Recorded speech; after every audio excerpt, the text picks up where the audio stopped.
señor ministro, por su intervención. Vamos a dar paso a la primera relatoría, la salud como una prioridad en el gobierno, ley estatutaria y el Plan Nacional de Desarrollo, que será moderado por el doctor Juan Pablo Uribe, quien es médico de la Universidad Javeriana con maestría en Salud Pública y Administración Pública de la Universidad de Michigan y es el actual director de la Fundación Santa Fe de Bogotá. Nos acompañan, por favor, en el escenario, a medida que los voy mencionando, nos van acompañando si son tan amables. Bueno, el ministro que ya se encuentra con nosotros, la doctora María Luisa Escobar. Por favor, los invito a subir al escenario. El doctor Jaime Arias, presidente de ASEMI. El doctor Jaime Calderón, presidente de Sociedades Científicas. El doctor Juan Carlos Giraldo, presidente de la Asociación de Clínicas y Hospitales. El doctor Carlos Mota, presidente de la Junta Directiva de la Cámara de Dispositivos Médicos e Insumos para la Salud de la ANDI. El doctor Carlos Estrada, presidente de la Junta Directiva de la Cámara Farmacéutica de la ANDI. Y la doctora María Constanza Iglesias, presidente de la Junta Directiva de la Cámara Sectorial de Gases Industriales y Medicinales de la ANDI.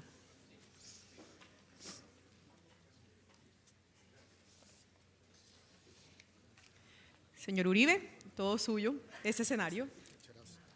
¿Puedo cerrar? Bien, qué rico. ¿Puedo cerrar eso? Sí, señor.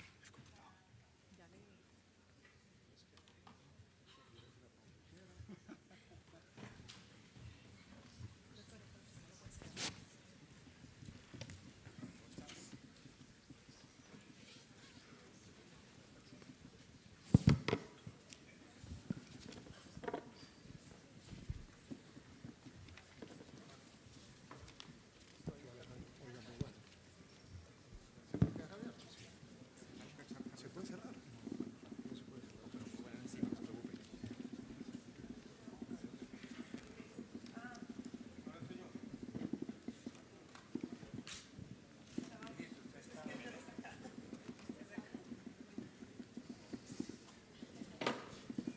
Bueno, muy buenas tardes para todos.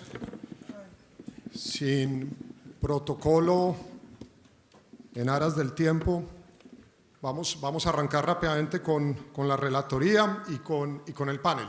Y hago la relatoría de una manera muy rápida, agradeciendo a la ANDI y a la Cámara, ya Rodrigo Arcila, con 4 grandes mensajes que de alguna manera los vamos a retomar en la discusión, si podemos avanzar en ella. La mañana estuvo llena de acentos en el tema priorización, en el tema certezas, confianza e incertidumbres, en el tema de estabilidad o inestabilidad, en el tema de competitividad e innovación, en temas de cambios de modelo y de evolución, en temas, ante todo, de sostenibilidad a corto y a largo plazo. Y yo quiero recoger esos mensajes en 4 grandes ideas en la relatoría y darle paso a la discusión que espero sea muy entretenida entre los 8 panelistas. El primero es un mensaje, digámoslo, de encrucijada. Tenemos un sector salud que tiene unos logros impresionantes, como dice el ministro, que ha contribuido de manera sobresaliente en dimensiones que son fundamentales para Colombia y debemos defenderlas, pero al mismo tiempo tiene desequilibrios inocultables que todos vemos todos los días y que generan una coyuntura muy compleja. ¿Cómo resolver esos desequilibrios sin deshacer los logros? Y los desequilibrios los ve la ciudadanía, para quien existe el sistema, y ese 70% de la población que ve el sistema empeorando nos debe preocupar a todos, no solo al ministerio. Pero la gran pregunta de esa encrucijada es hacia dónde vamos en el largo plazo. Resuelta la coyuntura, resueltos los desequilibrios, fortalecidos ojalá los avances, ¿cuál va a ser esa visión de sector salud hacia donde todos caminamos con orgullo y con ganas? El segundo gran mensaje de la mañana es un mensaje de responsabilidad colectiva. El ministro lo ilustró de una manera muy linda. La Cámara y la ANDI, con el título de la responsabilidad de los colombianos frente al sistema, lo anticiparon. Tema válido, todos debemos ser solidarios con el sistema, todos debemos contribuir a él. Es bueno ver que el 80% consideran, yo seguramente estoy en el 20%, que nos autocuidamos y somos muy responsables y de esa manera somos solidarios con el sistema. Pero en esa parte yo creo que no podemos perder de vista la responsabilidad del sistema frente a los colombianos.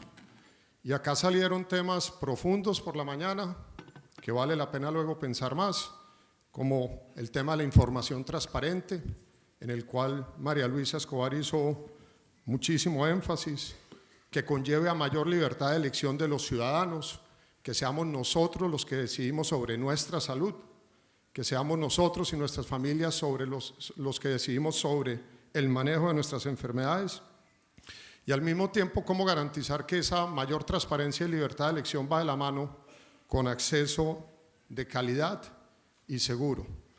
De hecho, digámoslo por fuera, en el mundo académico ya no se permite hablar de cobertura universal como término, si ese término no incluye necesariamente acceso efectivo a servicios de calidad.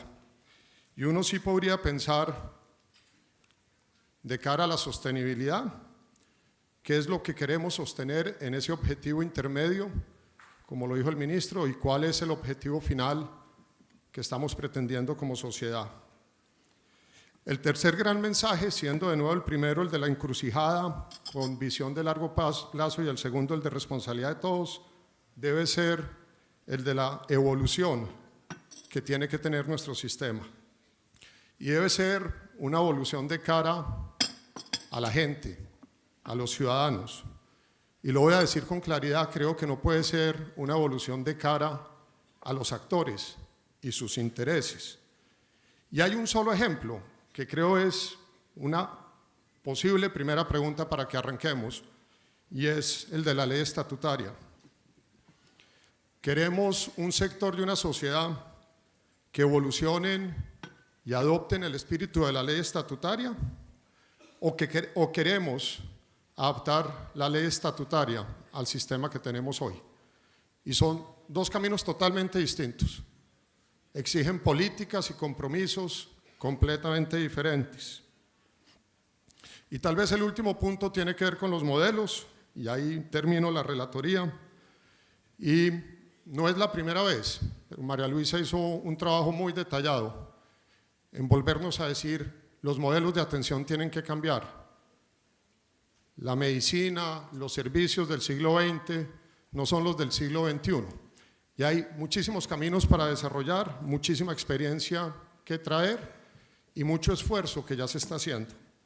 Pero yo también dejaría ahí abierta la pregunta como relator, si solo tenemos que cambiar el modelo de atención o si tenemos que cambiar la manera como entendemos el gerenciamiento de la salud, y si incluso el modelo de aseguramiento como lo hemos ido desarrollando en Colombia y el mismo modelo de sistema de salud en su evolución deben ser objeto también de esas transformaciones. Dejo ahí las reflexiones de la relatoría y, abandonando el papel de relator, tomo el de moderador, que me parece hartísimo, pero lo acepté.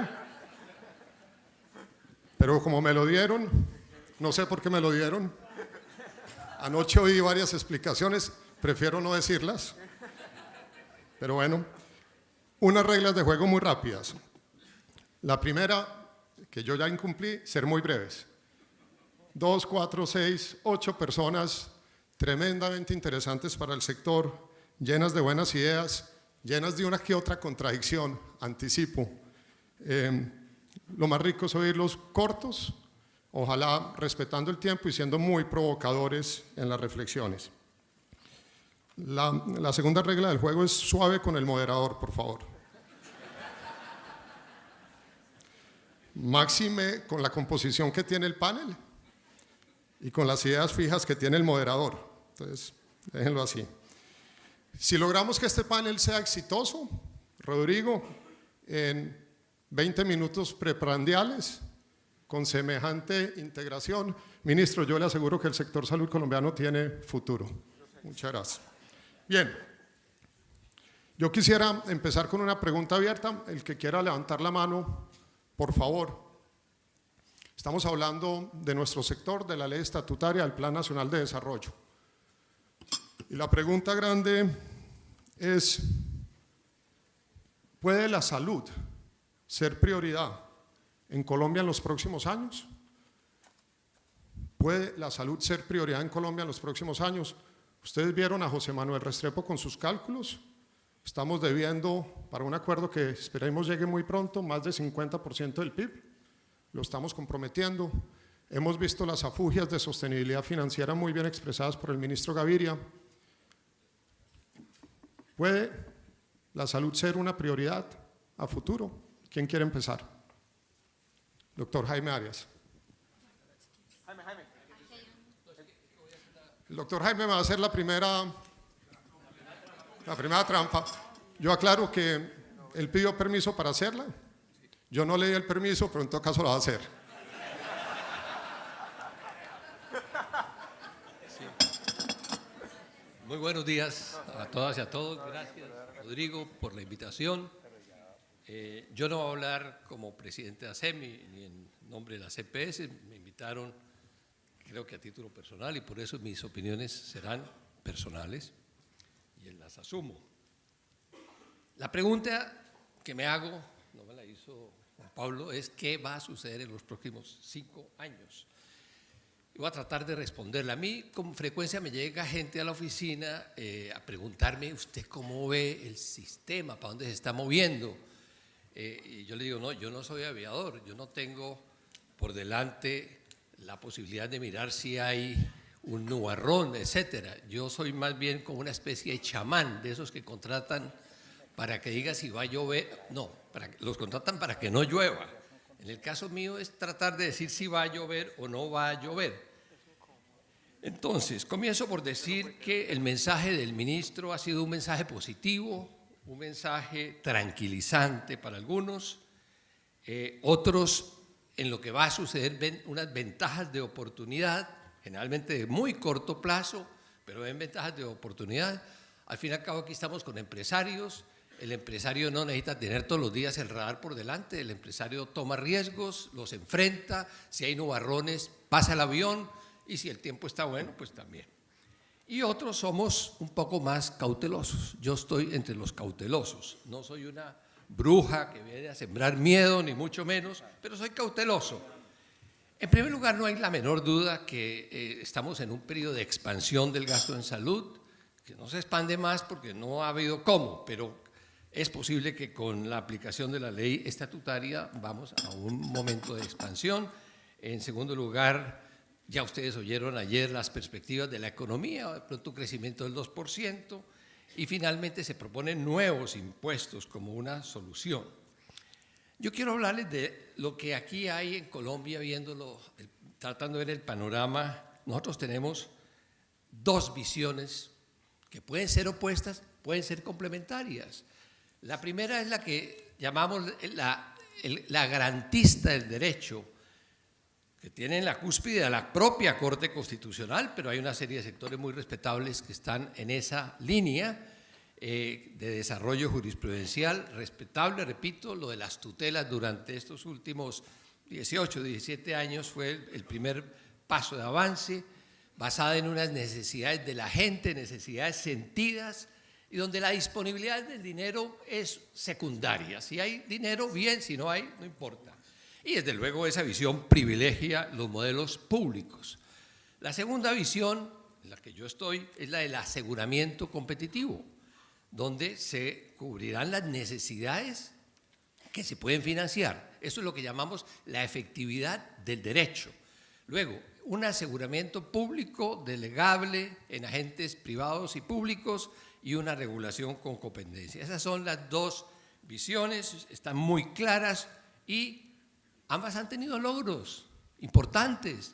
La visión del aseguramiento logró, como lo mencionaban varios de mis antecesores, una cobertura poblacional importante, una oferta frente a una demanda muy creciente, ahí la oferta va detrás, pero se ha mantenido una gran protección a los hogares, logró la participación público-privada y la moderación del gasto, logros muy importantes que la hacen fuerte, creo que es la que está medio vigente en Colombia.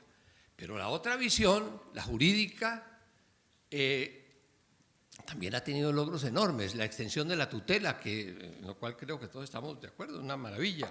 El concepto del derecho fundamental, ya en Colombia hay un derecho fundamental a la salud que nadie puede negar, la ampliación de los beneficios en el famoso no post fue un primer salto en donde hubo un triunfo de esa visión jurídica y luego un segundo embate, la ley estatutaria de la salud que amplía los gastos o los beneficios y elimina una serie de controles eventualmente.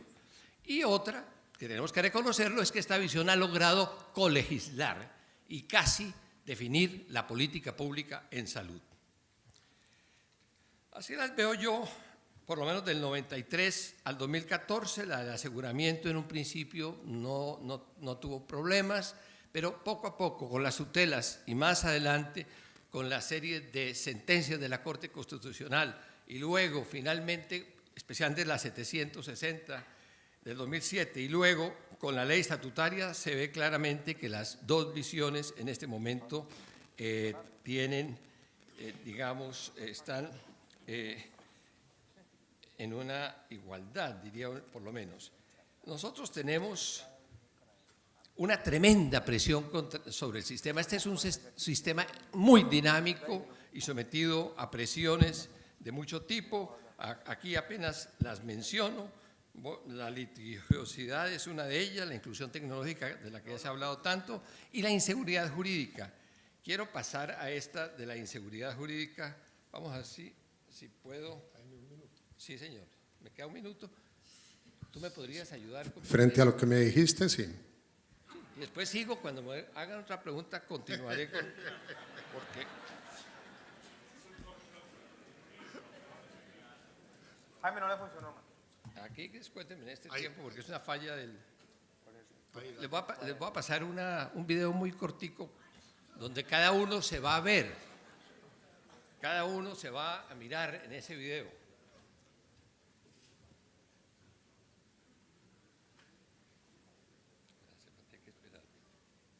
Dos videos, uno, pero cada uno de 10 segundos, no se preocupe.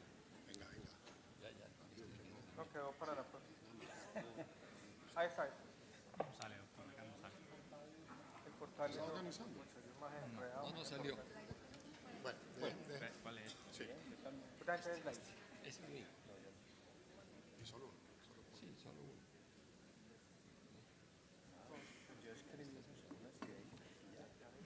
Es que saca un pato de- No sale. No sale. No salió. Bueno, no salió lamentablemente, pero no importa. Quiero decir que el futuro de lo que suceda, si es que uno puede pensar con alguna claridad, depende de lo que todos hagamos, pero finalmente de lo que haga el gobierno en este momento. Y creo que el gobierno lo está haciendo. Finalmente, todos estamos en el mismo barco. Este barco posiblemente no se va a hundir del todo, pero sí puede encallar en cualquier momento. Y allí hay un capitán, que es el Estado, el ministro en este momento, pero ahí estamos los demás. Y si ese barco se hunde con todos. Ahí no hay forma de salvamento.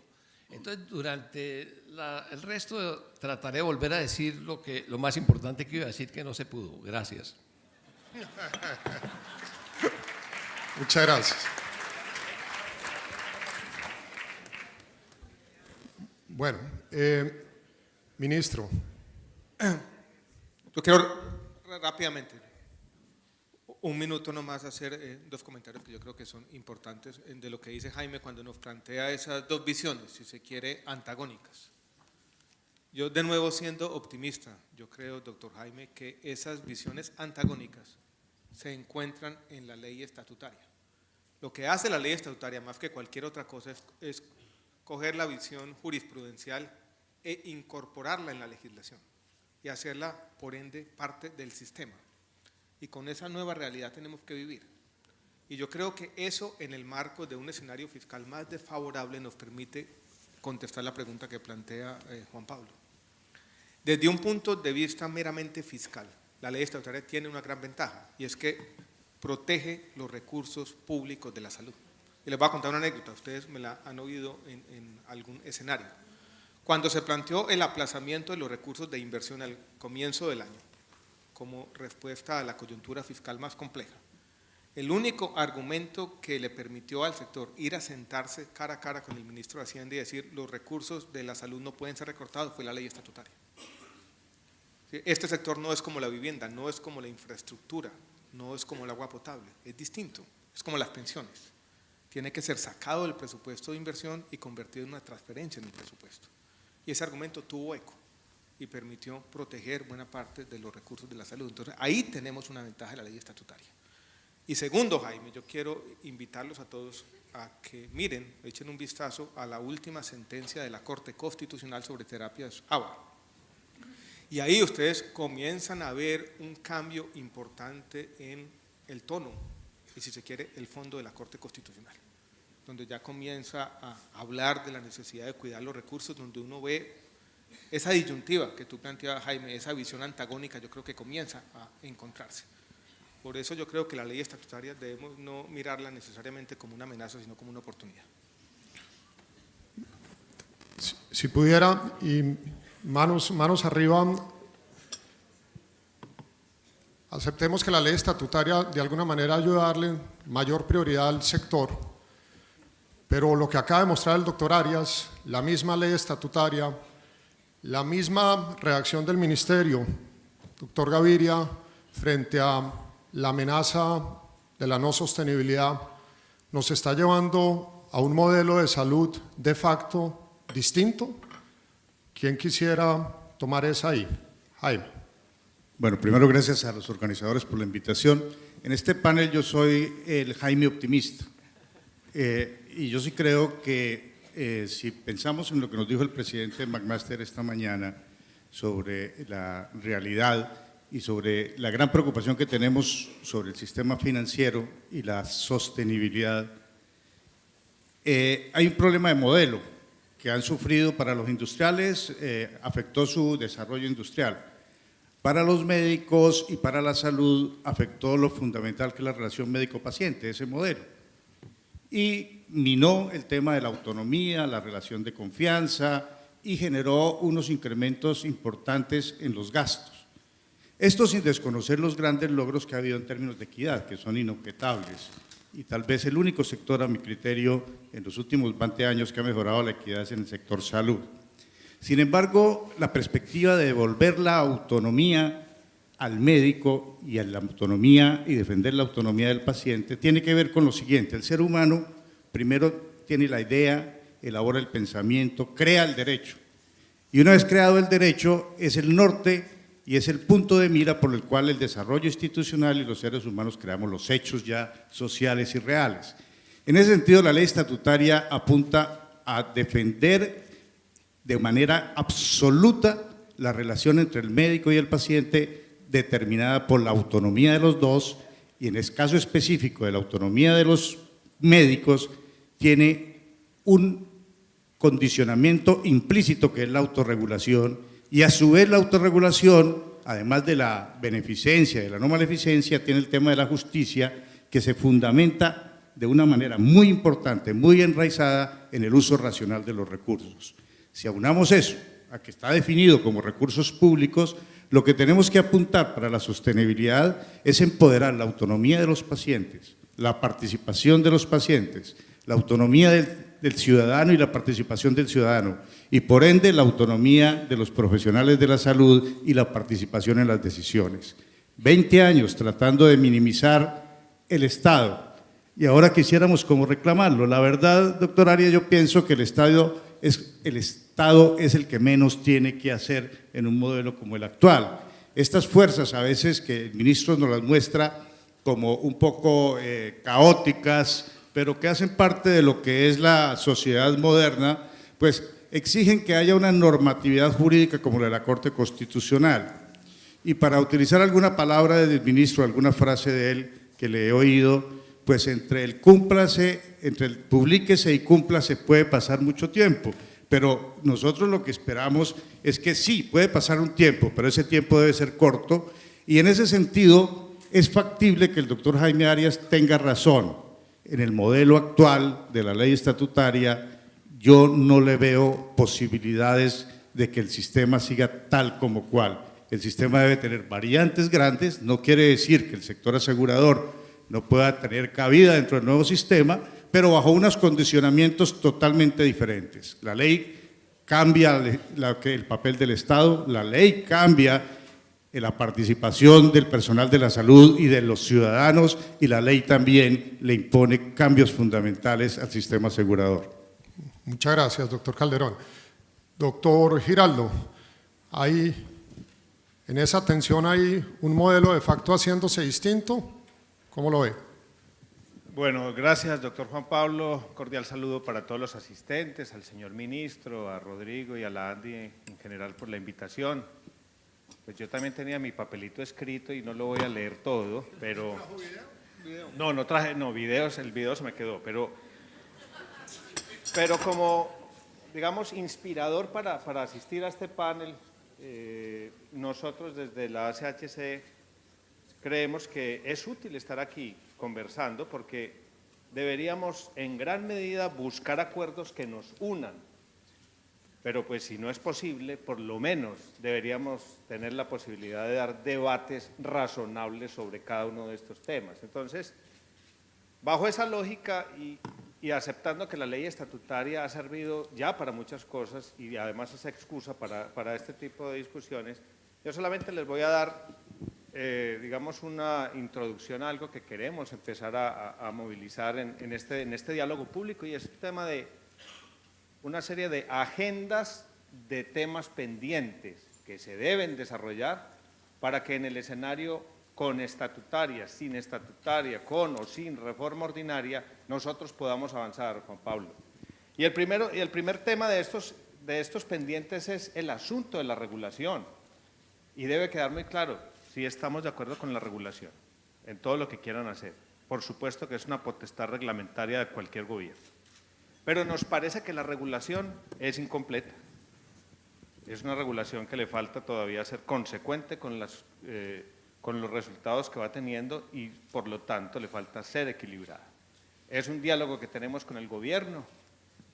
Le falta ajustar una serie de mecanismos dentro de esta regulación de precios para que se consigan no solo los ahorros que ustedes tanto muestran en los foros nacionales e internacionales, sino que logren mitigar los impactos en la operación de las entidades de la vida real, que son las que están solventando o generando ese ahorro. Yo creo que el tema del punto a punto, de la simetría de los puntos, lo mismo que el tema de la extensión de las compensaciones a los dispositivos, lo mismo que una discusión seria en este país sobre el tema tarifario, la existencia de un piso tarifario, deberían darse. Y es mi primer punto, regulación. Tenemos que completarla, porque hasta el momento le falta. Y si somos tan eficaces para decir que Colombia era el país que tenía los precios de medicamentos más altos y esto se ha controlado, también tenemos que ser justos y completos y decir que Colombia es el país con los niveles de precios de procedimientos más bajos de toda la región. Entonces, es un punto de equilibrio, el primero, Juan Pablo. El segundo, una agenda pública sobre el tema de los recursos, y aquí creo que vamos a coincidir con todos. ¿Y sobre qué? ¿El tamaño de la bolsa global de recursos en Colombia es suficiente, sí o no, para sustentar cambios como los de la estatutaria? Ustedes se han mencionado las cifras, estamos alrededor del 6.5% del PIB. Lo deseable, o por lo menos el promedio regional, es 8 puntos. ¿Cómo vamos a hacer para llegar allá? La respuesta, yo creo que todo el mundo va a decir, por supuesto que tiene que crecer. La pregunta es, ¿de dónde van a salir esos recursos? Yo creo, ministro, que usted tiene en la mano o al frente, a pesar de que usted diga que, bueno, las leyes y el trabajo de estos símiles tan simpáticos que hace, le va a tocar trabajar en un tema que es la ley 715, y ese es un trabajo para todos nosotros, porque 715 también habla del tamaño de la bolsa y la participación nuestra frente a sectores como, por ejemplo, el de educación, donde siempre hemos sido damnificados. Ahí se podría hacer un arreglo para no echar en primera mano, en primer lugar, echarle mano al tema de los impuestos o los aumentos de las cotizaciones y otros que son como las opciones naturales. Pero independientemente del tema de eso, en la agenda de recursos, que es una discusión pública, yo creo que este sistema sí tiene que avanzar hacia un asunto interno de optimización, disminución de costos de transacción, disminución de costos de administración, y yo creo que así debería rendir la plata. Más, la que tenemos debería rendir mucho más. La tercera agenda, ministro, es una agenda de definiciones. Esta yo creo que sí está en sus manos toda, y es la agenda de definiciones de conducta, para adoptar un término médico, con las entidades en problemas, por no decir los grandes nombres problemáticos de este sector. Y le digo dos grandes, y por aquí vi a los presidentes, Saludcop y Caprecom.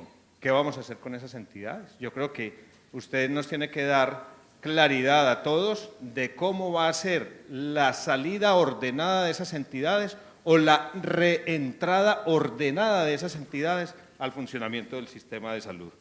Creo que es crucial que usted pueda explorar la posibilidad, para dar seguridad al sistema, explorar la posibilidad de la configuración del grupo empresarial, para que haya dolientes más grandes para cada una de estas entidades que en alguna medida son muy, digamos, muy hábiles para poder extraer rentas, pero a la hora de compartir las pérdidas, entonces también hay muchos grados de habilidad.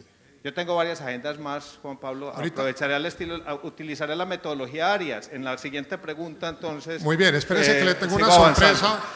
Anticipo que le tengo una sorpresa al doctor Giraldo, pero sorpresa, sorpresa. Entonces, le deseo suerte cuando le suelte la sorpresa, verá. Pero yo quiero insistir y quisiera pedirle a Carlos y a María Constanza. Hicimos una apuesta de país hace 20 años, ministro, sobre un modelo teórico, que nos lo soñamos acá, que se definía como de competencia regulada. Y eso le permitía al sector privado entrar con gran emprendimiento, con gran beneficio social, pero no salirse de unos parámetros en un sector social por definición con intereses superiores. Y de pronto, impresión, estamos teniendo cada día menos competencia y más regulación. Estamos yendo hacia otro modelo, vuelvo e insisto, quisiera oírlos a Carlos y a María Constanza. Primero, María Constanza, ¿cómo lo ven? Y si tienen preocupaciones derivadas de eso. Y de nuevo, Hola. breves, que ya empezamos a competir con el almuerzo. Sí, ya voy a ser breve. Solo tengo 48 slides. No, mentiras.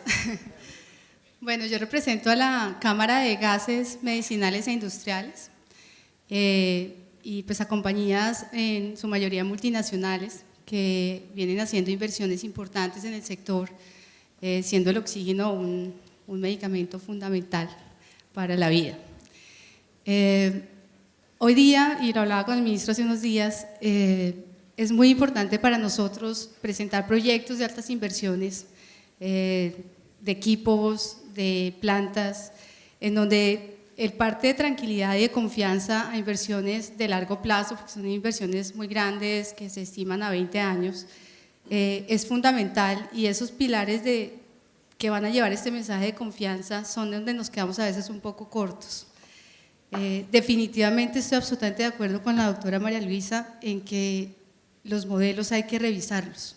Y hoy día a nivel global, en la experiencia que tenemos en las diferentes compañías, tenemos modelos ganadores que traen a los sistemas de salud beneficios en costo y a su vez en paralelo beneficios en una calidad de servicio maravillosa para los pacientes, que eso es, digamos, que el mundo ideal.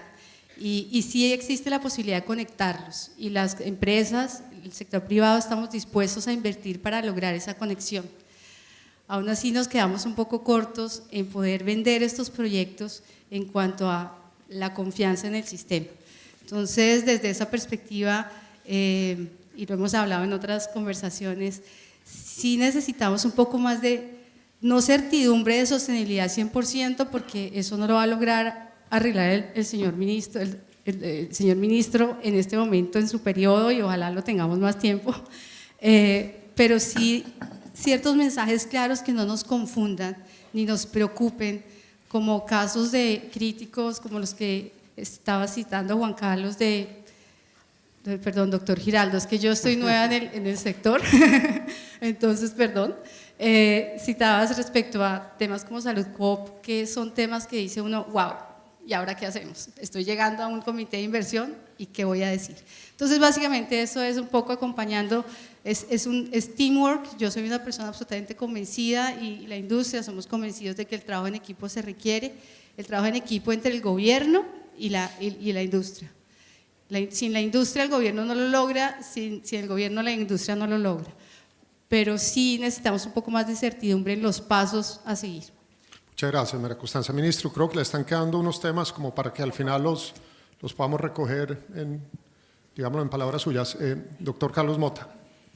Gracias.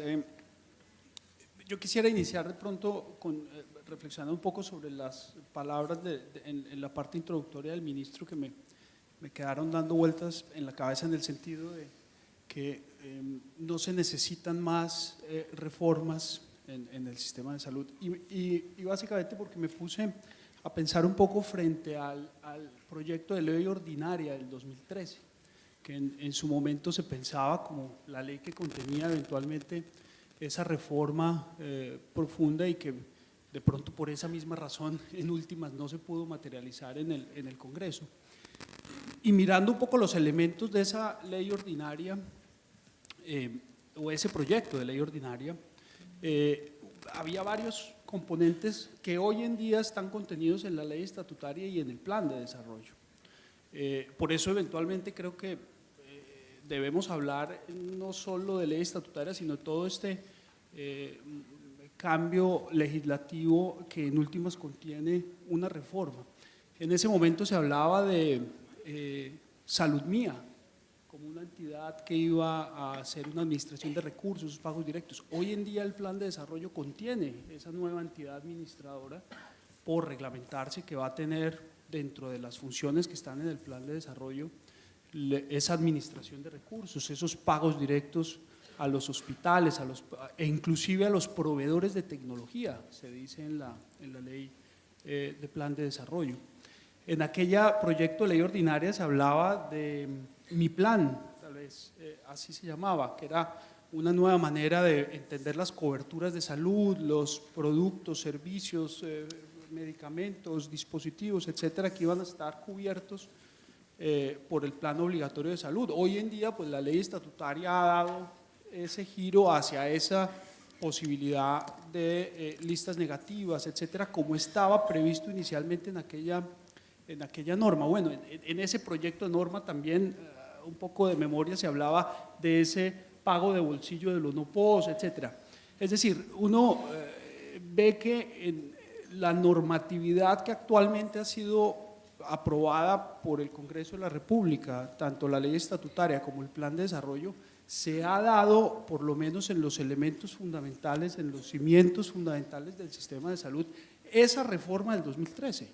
Y en últimas, de pronto no es que no necesitamos más, es que de una u otra forma parece que se ha dado.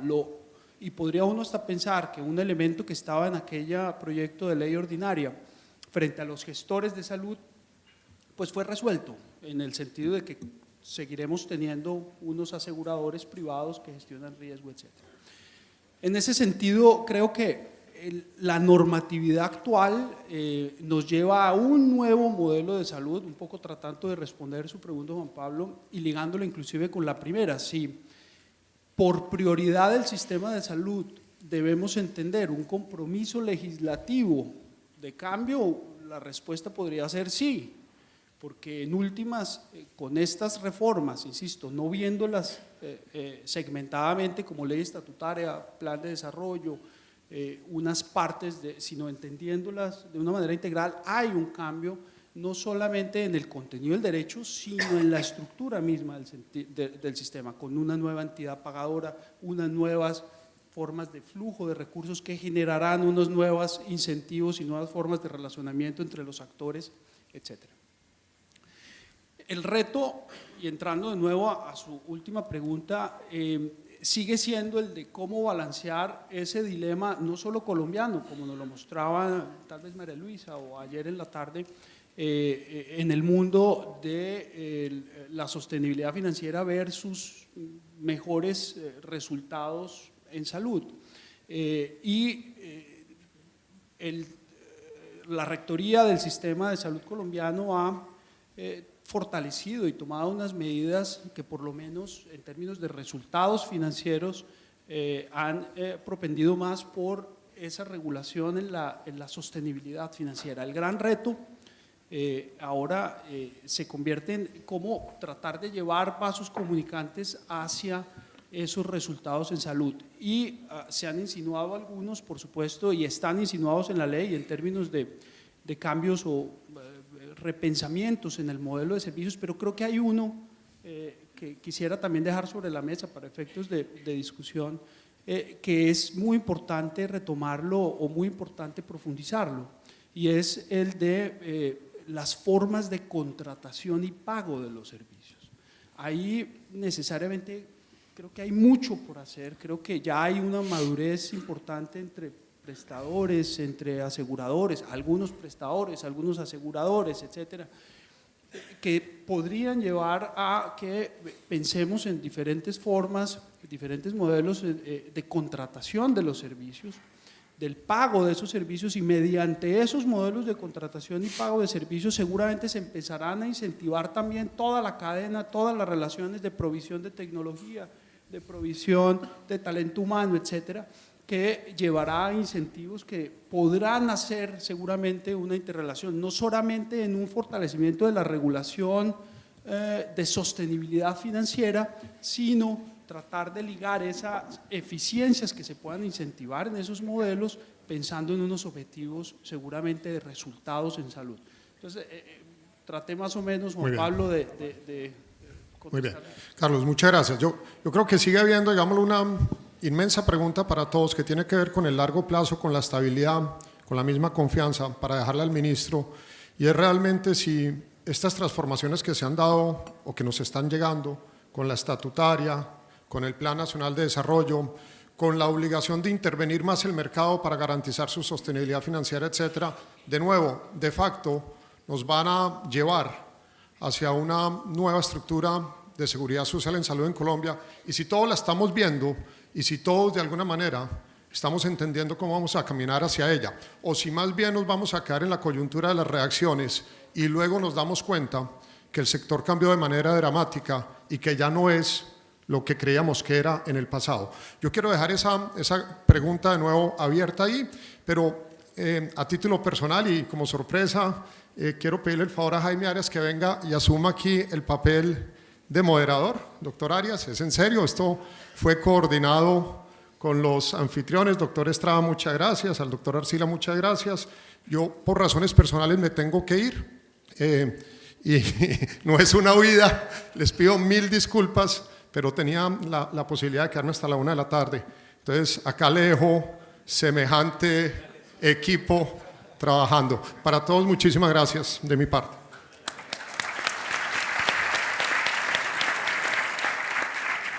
Hoy hemos aprendido una lección del management moderno, y es que cuando uno tiene en la compañía o en la organización una persona problema, hay que nombrarlo coordinador. Bueno. ¿A qué horas termina este panel, doctor Carlos? Para yo saber por lo menos. 20 minutos más. 20 minutos. No estaba preparado realmente para asumir la coordinación. Ya no tengo respuestas sino preguntas. Y voy a comenzar por una que tiene que ver con el último tema que mencionó Juan Pablo, el de la seguridad jurídica y seguridad financiera, si ustedes quieren. Un sector tan complejo como este debería tener cierto rango de seguridad para que cada empresa, y aquí hay muchos empresarios, pueda hacer su plan, que no sea un plan trimestral, sino anual o a 5 años, y hoy no tenemos esa seguridad, especialmente por cuenta de la Corte Constitucional. Eso sí, déjenme meter esa cuñita. Entonces le quiero preguntar al señor ministro, en primer lugar, ¿qué tipo de seguridad jurídica, no financiera, jurídica, podemos esperar los diferentes participantes del sector? Voy a hacer dos cosas. Voy a responder la pregunta de Jaime, pero yo creo que Juan Pablo había dejado insinuada una pregunta y voy a tratar de responderla también, ¿no? La pregunta de Juan Pablo yo creo que es una pregunta interesante sobre si el sistema va a ser distinto con la ley estatutaria o no. Y yo creo que aquí tuvimos diferentes respuestas. Juan Carlos nos plantea una agenda de posibles cambios, si se quiere, incrementales, marginales, no necesariamente asociados con la ley estatutaria. A mí me parece que Juan Pablo no lo dijo, pero lo insinuó de mil maneras, y es que él sí cree que el cambio tiene que ser profundo. O sea, que la existencia de la ley estatutaria tiene que llevar de cualquier manera a un modelo distinto. No nos dijo cuál era ese nuevo modelo, simplemente nos dejó, yo creo que la insinuación en el aire que el modelo va a tener que ser distinto. Y aquí se han planteado otros desafíos puntuales. Yo quisiera decir lo siguiente, yo creo que esa disyuntiva entre un modelo distinto y un modelo actual no me gusta. Claramente, doctor Jaime, vamos a tener que tener cambios para adaptar nuestro modelo a la realidad institucional de la ley estatutaria. Mencionamos uno esta mañana, grande, el plan de beneficios va a tener que ser otro. Y eso lleva necesariamente, por ejemplo, a eliminar lo que hemos llamado como no post. Y ese de sí es un cambio importante. Yo quisiera mencionar otro que se hace en ese espíritu de la ley estatutaria. Algunos de ustedes lo conocen, es un decreto a punto de salir. La afiliación al sistema de salud va a cambiar y va a cambiar de manera sustancial en parte como respuesta a la ley estatutaria, que involucra traer la jurisprudencia a la normatividad. Por ejemplo, la definición del núcleo familiar que traía la ley 100 ya no es compatible con la ley estatutaria. Se cambia en el Plan Nacional de Desarrollo y se reglamenta en ese decreto de afiliación. La protección del derecho fundamental a la salud para los cesantes, para las personas en el régimen contributivo que pierden su empleo, no puede ser la que hoy en día existe. Tiene que ser una protección mayor. Eso ya lo contempla el decreto de afiliación. Y ese es el tipo de cambios que estamos haciendo para adaptar el modelo a la nueva realidad institucional. Y yo creo que esa va a ser la forma de proceder, buscar cambios o soluciones concretas para problemas concretos que surjan de la nueva institucionalidad. Decir de manera genérica que el modelo va a ser otro, yo creo que nos genera un vacío. Y la estrategia que tenemos en el ministerio es esa otra, de ir haciendo cambios para adaptar o encontrar una cosa con la otra. Las otras cambios que plantea el doctor Juan Carlos a la regulación de precios de medicamentos, a los pisos tarifarios, a los costos de transacción, a los costos administrativos, yo creo que es la agenda reformista del sector en la que tenemos que seguir todos pensando todos los días. Pero eso hay que hacerlo con o sin ley estatutaria, esos son cambios al modelo que vienen de atrás, problemas más complejos que involucran necesariamente, volvemos a la idea del juego repetido entre actores, buscando un sano equilibrio y buscando que alguna idea original de la competencia estructurada prevalezca. Viene otra pregunta que no vamos a responder plenamente hoy, pero yo quiero dar un tema de claridad y es la pregunta más urgente, acuciante de Caprecom y Salucop que está sobre la mesa. Con Salucop yo les quiero plantear la siguiente dificultad, un poco que tenemos como sector. Esto es como si estuviéramos en una crisis financiera en el año 1929. Esto es una crisis financiera cuando las instituciones tenían que inventarse sobre la marcha. Hoy en día si existe una crisis financiera, esto es si algún banco muy grande para caer se quiebra, existen fondos de garantías financieras, existe un seguro de depósito, existe una superintendencia financiera en casi todos los países desarrollados y en desarrollo con las capacidades institucionales, y esta se vuelve la preocupación preponderante del ministro de Hacienda y de los gobiernos. En el sector salud lo que estamos haciendo es generar las instituciones a medida que resolvemos el problema. Lo que hemos hecho desde hace algunos meses es comenzar a trabajar con esas instituciones que ya tienen un camino recorrido. Fogafín, lo digo claramente, está trabajando para resolver este problema. Hoy es en día su preocupación preponderante. Lo primero que hicieron fue un análisis bastante ilustrativo, excelente, del riesgo sistémico que involucra una entidad como Salucop, haciendo un mapa en todo el país que involucró más de 5.000 IPS. Hemos trabajado con la viceministra aquí presente, con la Presidencia de la República en darle una solución a este problema similar como se resolvieron, por ejemplo, el tema de la quiebra de algunos bancos cooperativos a finales de la década de los 90. Hemos dicho, ese proceso se va a hacer con 5 premisas o principios fundamentales, que los tengo aquí apuntados. Primero, tenemos que pensar en la protección del derecho fundamental de las personas. Segundo, tenemos que pensar que las deudas tienen que pagarse. Una cosa es que los activos liquidados no alcancen a cubrir la totalidad de los pasivos y otra cosa es que no se vayan a pagar las deudas. Para hacer un poco de claridad, aquí está el doctor Grosso sobre el titular de portafolio esta mañana. Tercero, tenemos que pensar en 30.000 trabajadores. Salucopo es el principal empleador en muchos municipios del país. Cuarto, por razones de legitimidad, tenemos que pensar que esto no se le va a devolver a los dueños. Y quinto, que de manera permanente, y subrayo permanente, no van a ser usados recursos públicos, pero sí pueden ser usados de manera transitoria y para eso estamos reglamentando un decreto que ya tenemos listo, la subcuenta de garantías del FOSIGA, para asegurar en esa transición el flujo adecuado de recursos públicos. Estamos trabajando seriamente en un problema complejo, del cual tenemos que construir la institucionalidad a medida que lo estamos resolviendo. Y hoy en día es la principal prioridad de la Superintendencia de Salud y una de las principales prioridades del Ministerio. Caprecon es un tema distinto, es como si tuviéramos en este problema financiero un banco público y eso de alguna manera nos da un poco más de flexibilidad e involucra necesariamente el Ministerio de Hacienda, una conversación que tenemos con ellos también para resolver esto de manera adecuada. Nosotros esperamos este año tener una solución, o por lo menos esto comenzándose a solucionar esos dos problemas, Salucopo y Caprecon que han sido planteados aquí. Tendremos la oportunidad de pronto mañana de ampliar estas explicaciones, yo no quiero tomarme más tiempo del necesario.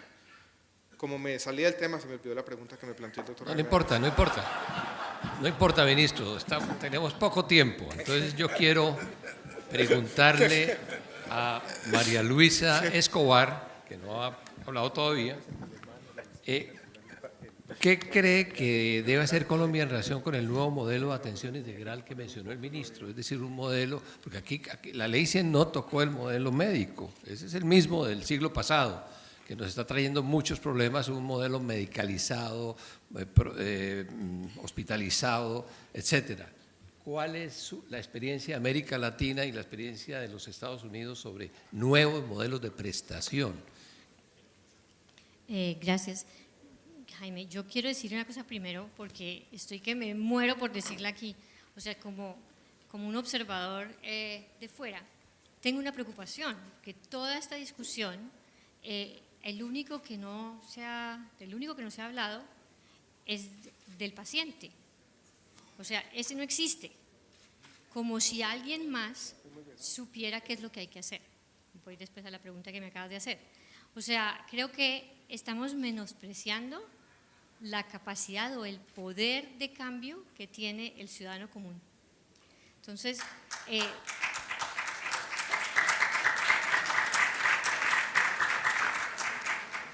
lo que a mí me preocupa es que creamos, que tengamos la expectativa de que más regulación o menos regulación o hacer una cosa, la otra, es la que va a solucionar el problema, cuando de pronto no. ¿Y por qué digo esto? Porque me parece que estamos menospreciando las preferencias del paciente, porque ya han habido muchos estudios, y voy a citar solo uno, que demuestra cosas sorprendentes. Por ejemplo, este estudio era sobre las mujeres que tienen cáncer de seno y todo este gran grupo estaba en quimioterapia. Le preguntaron a los médicos qué pensaban ellos, qué era lo que querían los pacientes. Ellos dijeron que el 100% de los pacientes en quimioterapia lo que querían era salvar el seno, o sea, no tener cirugía. Le preguntaron a los pacientes que estaban en quimioterapia esto y contestaron como el 7% nada más, que esa era tu preferencia. O sea, todo el resto de las personas preferían, en vez de quimioterapia, tener una cirugía y someterse a una cirugía y perder el seno. Con esto hay millones de ejemplos, ¿no? Pero lo que quiero decir es que esto de la reducción de costos, esto de preocuparse si hay que regular los precios o no regularlos y demás, todo eso es muy importante, pero no es la solución única. Entonces me parece que nunca, y pues de hecho no es que me parezca que lo he escuchado, que nunca se ha hablado del ciudadano común ni del paciente aquí para nada, lo cual también es muy complicado para un ministro, porque es como decirle, ministro, usted es el que sabe cómo es que vamos a solucionar esto, haga la regulación apropiada para que esto funcione. Y yo creo que eso es, de cierta manera, injusto, ¿no? Lo que me preguntaste, bueno, yo expuse un poco de esto esta mañana, de los diferentes modelos. Yo pienso, y le puedo decir al ministro también que me sentí súper triste y frustrada porque pensé que caracoles, como que no pude decir que lo que se puede hacer en el modelo de atención no va a durar 100 años, es una cosa que se puede hacer ya en Colombia, como pionero de América Latina. O sea, yo tengo la confianza de que este país ya está empezando a hacer ese tipo de cosas, es poner al paciente en el centro, utilizar la tecnología, aprender de la ingeniería, hacer una cantidad de cosas que solucionan problemas de costo, de efectividad y de eficiencia. Gracias. Bueno, muchas gracias, María Luisa. Yo quiero insistir en la pregunta porque si en algún tema nos hemos puesto de acuerdo casi todos los actores o todos, es en eso, en un cambio de modelo. ¿Qué nos dice Jaime Calderón sobre esto? Cambio de modelo. Yo quiero de prestación, empezar diciendo que la discusión o el dilema entre si la ley estatutaria trae un cambio o se genera una adaptación del modelo actual es innecesaria, es inútil, porque si los procesos de adaptación van conduciendo a un cambio estructural del sistema, pues ¿para qué discutimos si es cambio o adaptación? El diagnóstico lo tienen claro todos los actores del sistema, y es que los incentivos, para hablar en términos de los economistas, están mal alineados. En el momento en que se corrijan eso que se considera mal alineamiento de los incentivos, pues es una transformación estructural del sistema y es una transformación estructural del modelo. Cuando yo hablaba de que estos sistemas autónomos, tanto el de la industria como el del talento humano en salud, como el de los pacientes, son modelos abiertos que tienen un proceso de autorregulación que a su vez se interactúan, pues estamos hablando que realmente el cambio en el sistema y en el modelo depende más de nosotros que del mismo Estado en su afán regulatorio, que tiene que cumplir un papel regulatorio, por supuesto. Por ejemplo, la política de medicamentos hace algo que todo el mundo ha reconocido, aún la misma industria, pero no puede regular absolutamente todo. La ley estatutaria plantea, y discúlpeme que insista en eso, en los temas de autonomía y del respeto absoluto a los profesionales de la salud. Nosotros tenemos una moneda de casa en esto, que es la propuesta para los administradores, para los aseguradores, para los prestadores de servicio, que es un pacto por la excelencia en la salud. Nosotros creemos en un tipo de sigla, y es la sigla del CTC. La sigla del CTC es calidad, transparencia para construir confianza. La pugnacidad en este sector hoy es diferente, hoy es mucho menos pugnaz que hace un par de años, y yo creo que mucho de eso tiene que haber, es la consecuencia del diálogo social que hemos mantenido todos los actores. Hay grandes diferencias aún, pero hoy el diálogo es mucho más fluido y mucho más amable. Falta necesariamente construir una cantidad de acuerdos.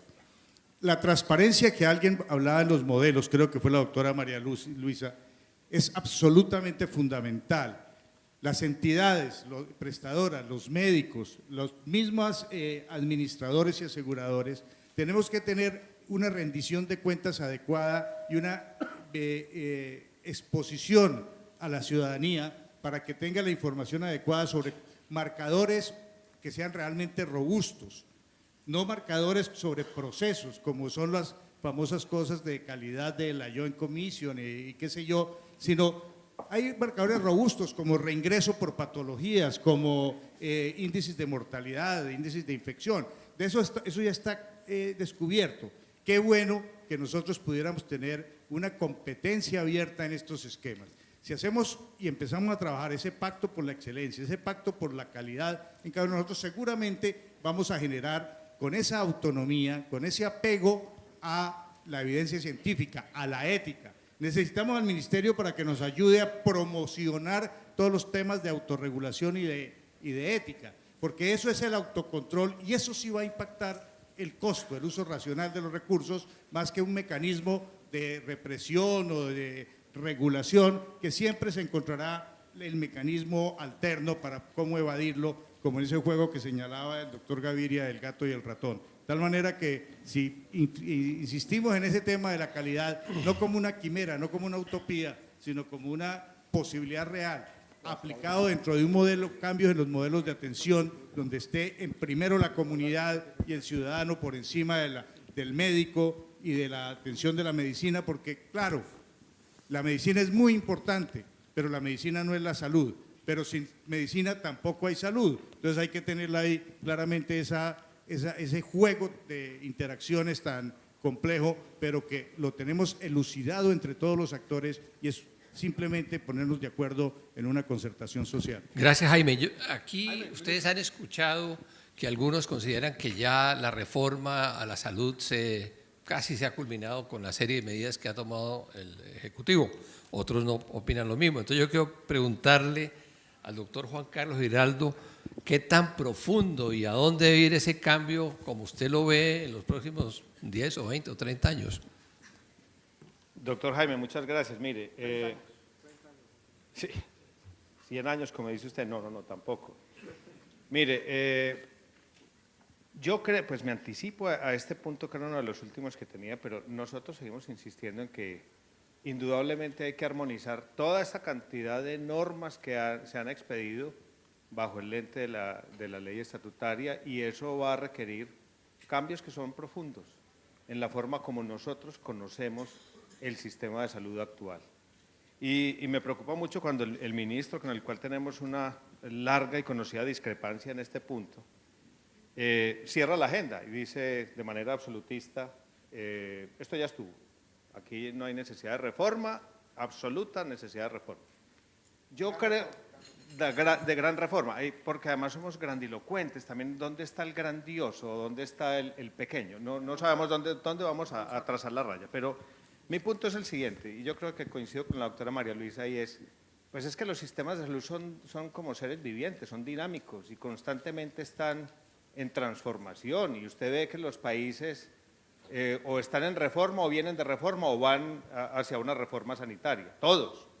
Entonces, no creo que se pueda cerrar la puerta acá. Lo que nosotros sí queremos proponer es, demos un debate razonable sobre el sistema de salud. Y si yendo allá, donde el paciente, en la población, usted encuentra que los resultados son tan sobresalientes, pues usted diría, si las cosas son muy buenas, ¿para qué vamos a hacer reforma?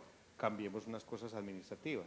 Pero yo creo que hay que dar un debate profundo sobre los resultados y sobre los faltantes. Eso sí, me parece, doctor Jaime, que nosotros tenemos que aceptar que en cualquier escenario de discusión de una reforma al sistema de salud, tenemos que aceptar que construimos sobre lo que está. Usted ha sido muy amigo de decir que no vamos a dar un salto al vacío. Por supuesto que no estamos nunca proponiendo un salto al vacío. Y vamos a construir sobre una cobertura universal, y vamos a construir sobre unos planes de beneficios, y vamos a construir sobre unos cálculos y unas disciplinas actuariales, y vamos a construir sobre unos principios de solidaridad, y vamos a construir sobre unos subsidios, y vamos a construir sobre una existencia del sector privado y del sector público en coexistencia armónica. Sobre eso es donde se debería fundar, analizando los resultados y mirando lo que nos está implicando la ley estatutaria, cuál es la reforma que deberíamos hacer. Nosotros creemos que aparte de las cosas que se han venido haciendo en la dinámica reformista de los últimos 20 años, porque esto ya lleva mucho tiempo, sí tenemos que dar el debate profundo sobre temas que son muy afectos a usted, como por ejemplo el tema de la integración vertical, ese conflicto de intereses, qué resultados positivos o negativos ha dado, cuánta institucionalidad ha creado, qué valor ha destruido. Yo creo que ese es un punto que se tiene que tocar. Lo mismo que el asunto de aceptando que se necesita una figura en la mitad para hacer como el tejido conectivo entre la financiación, la población y la institucionalidad que presta los servicios. Aceptando que se necesita, hay que mirar cuál es el papel de lo que hoy son las EPS y lo que nosotros en algún momento hemos propuesto una mutación hacia una administración regulada, o que el ministro lo llamaba los gestores en el proyecto de ley ordinaria de hace 2 años.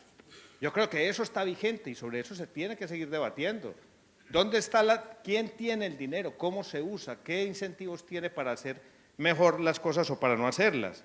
Y también se tiene que hablar sobre ese fondo o sobre esa caja única, cuál va a ser el alcance, si es una tesorería como ha quedado un FOSIGA nuevo sin subcuentas, o si va a tener otras funciones de recaudo y otras cosas. Muchas gracias. Antes de que usted, le pido que me deje terminar un par de cosas, porque no me puedo ir como sintiéndome en un panel interruptus. Yo creo que hay varias cosas que me sobra, que me falta por decir, aparte del tema que seguimos insistiendo, discrepamos amigablemente con el ministro, creo que sí hay que hacer una reforma con profundidad en esos temas que le decía. Dos cosas grandes, primero, la agenda de tecnología. Me da mucho temor, yo no sé, pero pues he sentido en lo que he visto aquí en este evento hay como una visión de todos nosotros como vergonzante del asunto de la tecnología. Y entonces nuestros colegas economistas hablan sobre uno de esos eslogans de ustedes también, es que los recursos son escasos. Bueno, sí, y con eso entonces sí, eso lo sabemos, ¿no? Eso es una realidad para ustedes, pero miren, yo creo que no podemos aceptar tan fácil que la tecnología encarece. Hay que dar un debate profundo sobre el valor de la tecnología y cómo la tecnología, bien usada, bien incorporada, con los protocolos debidos, la tecnología tiene que abaratar el funcionamiento de los sistemas de salud. Yo creo que nosotros no podemos tan fácil aceptar esto.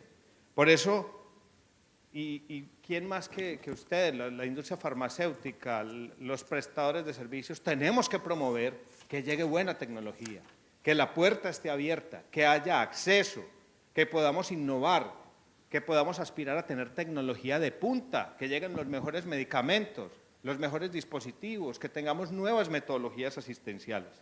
Yo creo que la propuesta ahí en la discusión, oía que la semana pasada había una discusión grandilocuente sobre el dilema de la tecnología, ¿no? Con la tecnología no hay dilema. En la operación real sí hay un dilema y es, usted puede adoptar la vía de racionar o puede adoptar la vía de dar lo óptimo. Ahí hay una diferencia muy importante. Y yo creo que el enfoque se tiene que basar, doctor Jaime, en la longitud de la mirada, es decir, aquí en la cronología de la mirada, hay que dar una mirada de largo plazo. Cuando vamos a hablar de tecnología vamos a tener que entender en el largo plazo esto que nos implica, el costo-impacto cuál es, el costo-eficacia cuál es, y tenemos que abrir un capítulo que se olvida mucho en los cálculos cuando se habla de incorporación de tecnología y es cuáles son los ahorros que nos trae esa tecnología en el mediano y largo plazo, porque aquí estamos mirando el momento cero. Yo creo que ese es un punto de debate en el que nosotros tenemos que decir claramente, no vamos a resignarnos y vamos a seguir buscando que haya mejor tecnología. Termino, doctor Jaime, con lo siguiente, tiene que haber una agenda de calidad. Y eso va de la mano, y eso va directamente, mejor dicho, es dirigido a los pacientes. En la agenda de calidad en este país se ha quedado corta y no se ha podido desarrollar, si bien hay habilitación, acreditación y otras cosas, y seguridad del paciente como política, yo creo que nos falta, señor ministro, y usted lo tiene pendiente en el tintero, en esa libretica lo he visto anotarlo varias veces, el tema de los incentivos para la calidad. Hay que dar los incentivos suficientes para que muchos indecisos tomen la decisión de avanzar. Hay que complementarlo. Ustedes, las EPS, están muy satisfechos con la habilitación financiera. Yo creo que ese fue un error que se cometió, pero sería menos grave el error si esa habilitación financiera fuera de la mano con una robusta exigencia de habilitación técnica de las EPS, lo mismo que de las entidades territoriales. Y mi último comentario, este sí es el último. Miren, el tema de los pacientes. Aquí se habla mucho, doctora María Luisa, de la transición epidemiológica, de la demográfica, de la transición tecnológica y de la transición informática. Pero yo sí quiero ya ver, y ese era mi punto de conclusión, aquí estamos viendo, aquí no, en el mundo, una transición, llamémoslo etnográfica, donde los pacientes no son los mismos de hace, es que ya ni siquiera se llaman pacientes. Y es más, en un país como Colombia, con nuestro realismo mágico, ya son sujetos de derecho autónomo, independiente, fundamental, con el tema de la ley estatutaria. Entonces, en este panel faltan los pacientes. Aquí debería haber un vocero de los pacientes. Ellos al final del día son los que tienen que evaluar cómo va el sistema y que nos tienen que dar las orientaciones. Ahí es donde se juega, en ese quinto punto de la transición, que es la transición etnográfica, nosotros nos la tenemos que jugar toda para transmitirles a ellos la utilidad y el valor de lo que hace un sistema de salud. Muchas gracias. Como el almuerzo se está enfriando, tenemos dos últimas intervenciones, la del señor ministro y la del doctor Carlos Estrada para cerrar el panel.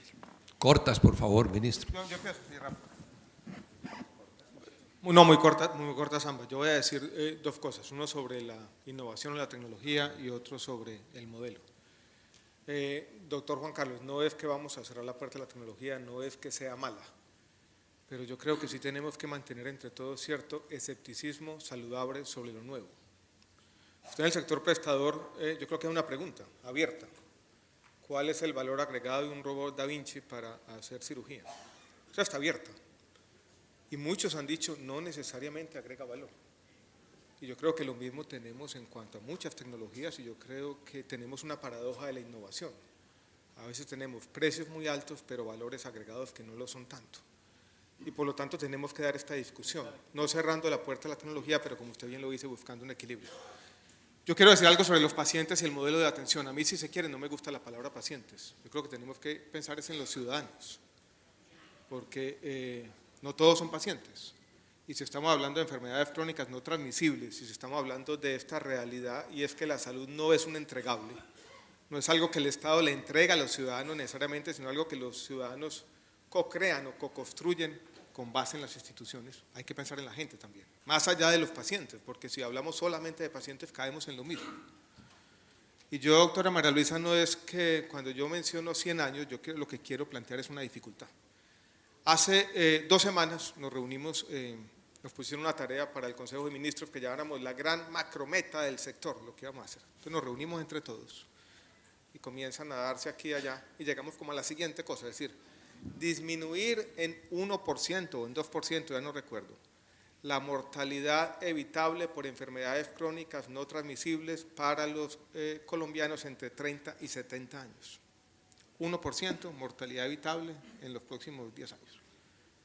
Parecía una meta modesta, pero es que esa es la dificultad. Cambiar comportamientos es difícil y crear capacidades también lo es. Nosotros tenemos que trabajar en el mediano y en el corto plazo con las capacidades instaladas que tenemos en la sociedad.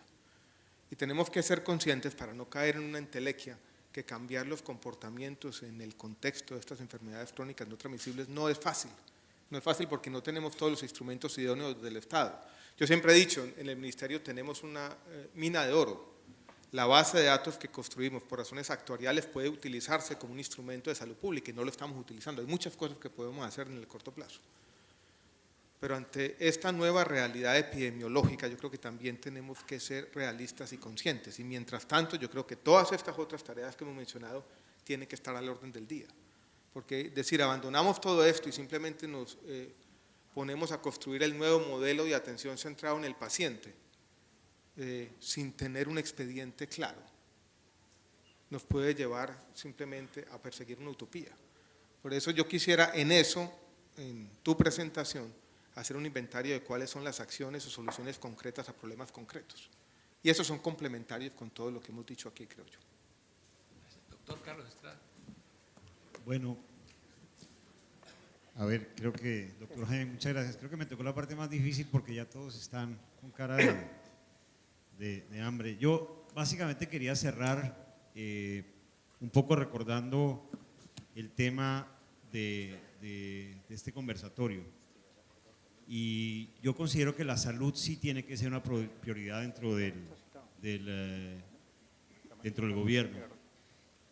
¿Y por qué lo digo? Primero porque dentro del plan de gobierno buscando paz, igualdad y educación, no creo y no veo cómo se pueda lograr un modelo de igualdad sin que haya salud y sin que la salud sea una prioridad.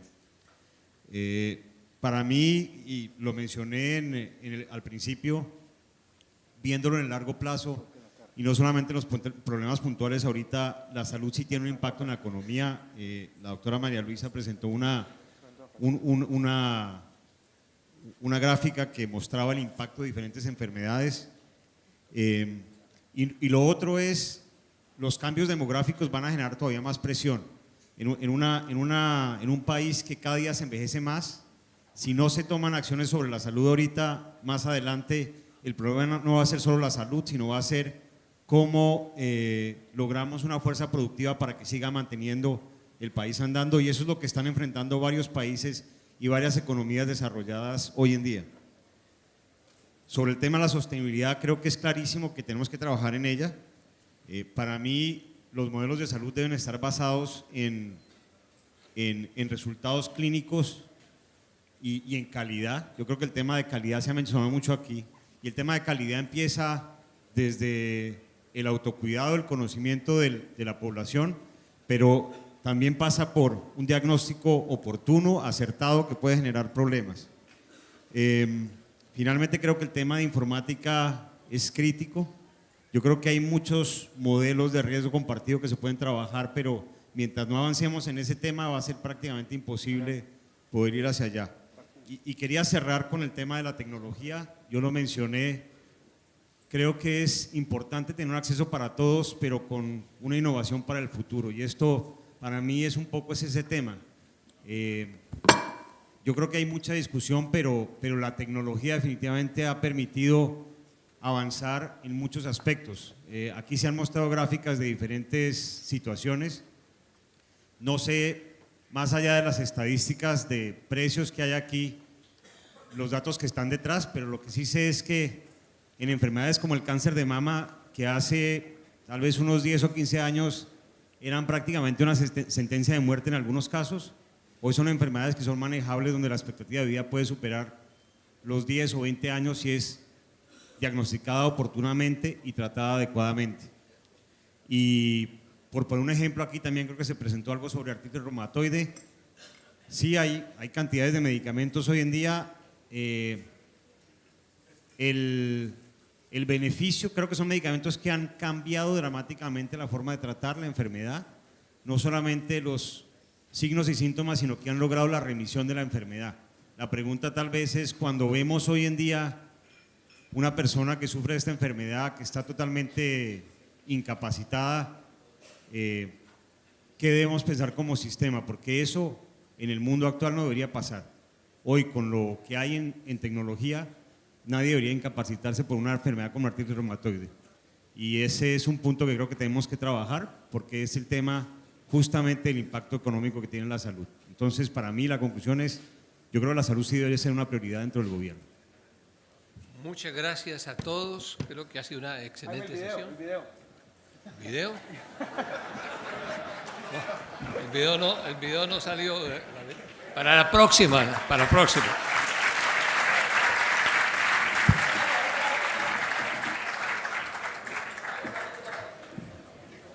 Muchísimas gracias al señor moderador, a los panelistas por este segmento.